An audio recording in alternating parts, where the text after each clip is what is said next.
Hey, it's Heather with WTI. I got a grip with this grip squeegee. It makes window cleaning a piece of cake. Helps me to stay on top of it with a quick, easy job. Lightweight, easy to handle. My grip squeegee has a washable microfiber scrubber and it's lint free, which is a bonus. I like to use it on my mirrors and even in my car sometimes.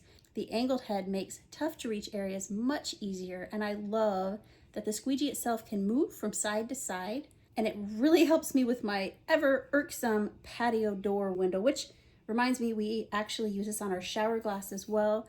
We do keep a squeegee in the shower for water, but this grip squeegee is so much better because we can use the cleaner of our choice. So in this container that's built in very conveniently, I get to mix my own preference of cleaners. So I put Dawn dish soap and warm water, but if there's a little bit more buildup, I like to add a little vinegar, and that really helps assisting in the breakdown of buildup. We have well water, so sprinkler overspray can really make our windows look rough.